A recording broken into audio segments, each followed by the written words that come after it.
chilinmish nimasi harom? Haromligiga birov dalil topolmayapti. Kel oldimga. Mana YouTube'da ham primo qilyapsizlarmi? Instagram'da ham. Mana ko'ryapti hammasi. Kel. Hammang ke shu dalil topolmayapti deganlar. Chilindi mumkin emasligi. Shu YouTube'ga yozing, mana meditsina doktorlar, mana kecha Andijonda payt bir joyda shu kalyan haqida gap ketuvdi. Tish doktori o'zi o'shda turib, "Men tish doktorman" dedi.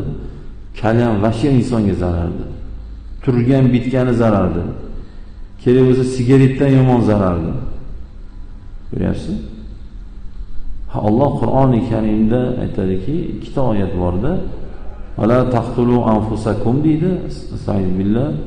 "Vala taqtulu anfusakum" o'zlaringni o'ldirmanglar deydi.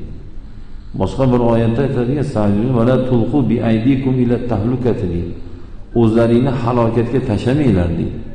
Shu oyat bilan inson uchun zarar bo'ladigan narsalar, insonning sog'lig'iga zarar narsalar va o'zini o'ldirishlar harom bo'ldi.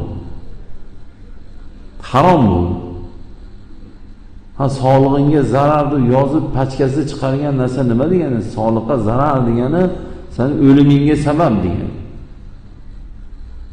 Chekaman, mas bo'lmayman. Kim aytdi faqat mas bo'lsa zarar bo'ladi?